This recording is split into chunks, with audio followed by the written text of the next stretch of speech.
Hello friends, welcome back to my channel. तो आज मैं फिर आ गई हूँ एक न्यू वीडियो लेकर। तो आज हम बात करेंगे कि इंग्लिश मीडियम स्कूल में पढ़ाने का क्या तरीका होना चाहिए। कुछ टिप्स बताऊंगी मैं आपको।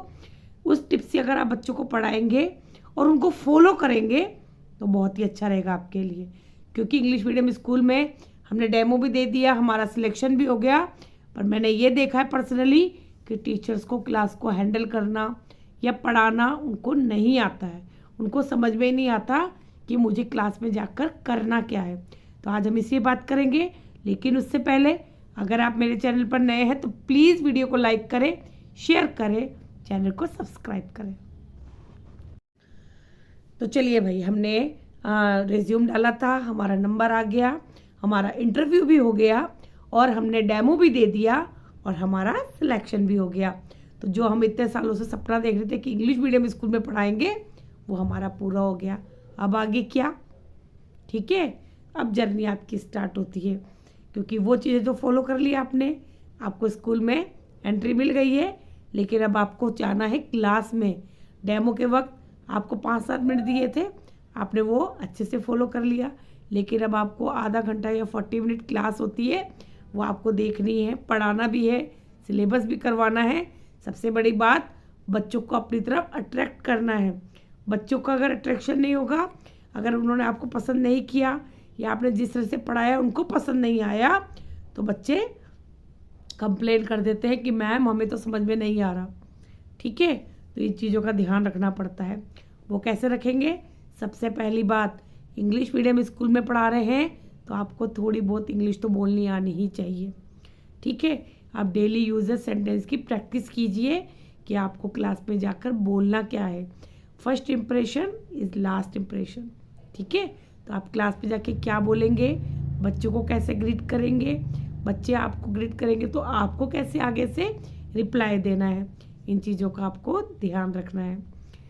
दूसरी बात, आप बोर्ड पे लिखेंगे, बोर्ड मेंटेन करेंगे, आपकी राइटिंग नीट एंड क्लीन होनी चाहिए।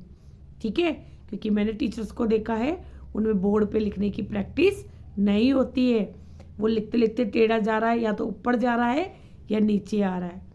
ठीक है, मानती हूँ पहली बार अगर आप पढ़ा रहे हो तो आपकी राइटिंग थोड़ी बहुत ऊपर नीचे हो सकती है, लेकिन आपके जो वर्ड है, अक्षर है, अल्फ़ाबेट है, वो क्लियर होने चाहिए। ठीक है, अगर मैम ही गंदा लिखेगी, बच्चों को समझ में नहीं आएगा, तो जब बच्चा नोट करेगा तो बहुत ज़्यादा मिस्टेक करेगा। तो आप इसकी प्रैक्टिस भी घर पर कर सकते हैं। अगर आपको इंटरेस्ट है कि मुझे स्कूल में पढ़ाना है, मुझे टीचर ही बनना है, तो आप एक बोर्ड घर पे ले आइए और उस पर डेली प्रैक्टिस करिए। ठीक है, मार्कर से नहीं, चौक से करिए। अधिकतर स्कूलों में चौक ही होती है, कहीं कहीं स्कूलों में डिजी बोर्ड भी आ गए, पर अधिकतर चौक ही चलती है। तो आप चौक से प्रैक्टिस करिए। ठीक है, तीसरी बात, आपको कर्सिव राइटिंग जरूर आनी चाहिए। ठीक है, क्योंकि आपको जो भी लिखना है वो कर्सिव में लिखना है।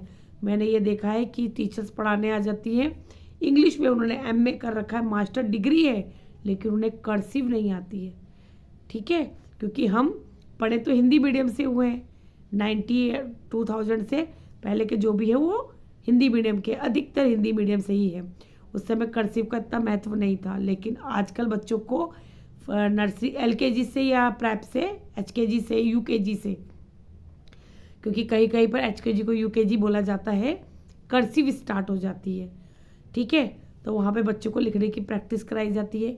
अगर आपको नहीं लिखने आती है, नो प्रॉब्लम, आजकल कर्सिव की बुक्स आती हैं, या यूट्यूब पर किसी भी तरीके से आप कर्सिव लिखने की प्रैक्टिस करिए। ठीक है, क्योंकि बच्चों, जब मैम को लिखना नहीं आएगा तो बच्चे पता है बहुत मजाक बनाते हैं। मैंने देखा है बच्चों को कि मैम ने ना क्या ऐसा बनाया, और जब बच्चा इतने सालों से जो सीख रहा है कर्सिव, अगर एक मैम ने आके बोर्ड पे गलत लिख दिया तो बच्चा उसको फॉलो करेगा। ठीक है, तो पीछे प्रिंसिपल मैम आ गई, इंचार्ज मैम आ गई, तो वो टोक देंगी आपको बच्चों के सामने। तो इस बात के लिए आपको बहुत केयरफुल रहना पड़ेगा कि आपको ये छोटी छोटी बातें ध्यान रखनी है। इसके बाद है कि आपको बच्चों को जो भी टॉपिक पढ़ाना है, प्लीज़ घर से ही उसकी प्रिपरेशन करके जाइए। ये नहीं आप क्लास में गए, आपने बुक उठाई और आपने पढ़ाना स्टार्ट कर दिया, और आपसे बच्चे ने जब कोई क्रॉस क्वेश्चन पूछ लिया या किसी वर्ड का मीनिंग पूछ लिया, मैम इसको हिंदी में क्या कहते हैं, या मैम आपको जब इंग्लिश पढ़ा रहे हो तो आपको उसकी लाइन का मीनिंग बच्चों को बताना पड़ेगा, तो तब प्रॉब्लम हो जाएगी। तो आप बच्चों को जब पढ़ाने जा रहे हैं कि कल मुझे ये पढ़ाना है, तो उसकी प्रिपरेशन घर से ही कर जाइए। क्योंकि आपको जो टीचर बुक्स मिलती है, सब टीचर्स को बुक मिलती है, तो आप घर पे लाके उसकी प्रैक्टिस करिए। हिंदी में उसके वर्ड वहीं पे लिख लीजिए कि मैं बच्चों को समझाऊंगी तो इसका मीनिंग बच्चों को हाथों हाथ बता दूंगी कि इस वर्ड का ये मीनिंग है। ठीक है। इसी तरीके से जब आप प्रश्न उत्तर या क्वेश्चन आंसर करवाएंगे इंग्लिश में, तो बच्चों को आप घर से ही अपनी एक कॉपी बना के रखनी पड़ती है। अधिकतर स्कूलों में यही होता है कि मैम की एक रजिस्टर या कॉपी होती है और मैम उसके अंदर सारे क्वेश्चन नोट करती है। तो मैम को सारे क्वेश्चन के आंसर उसमें नोट करने पड़ते हैं और वही डायरी लेकर बच्चों को क्लास में जाकर बच्चों को लिखवाना पड़ता है। ठीक है।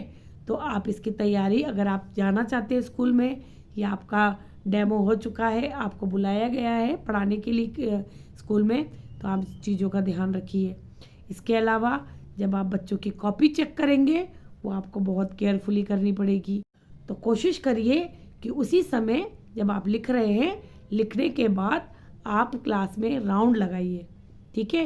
ये नहीं आपने लिखा और आप बैठ गए अपनी चेयर पर और अपना वर्क करने लग गए, ऐसा नहीं करना है आपको राउंड लगाना है कि बच्चा क्या कर रहा है, बच्चा नीट एंड क्लीन कर रहा है या नहीं कर रहा है।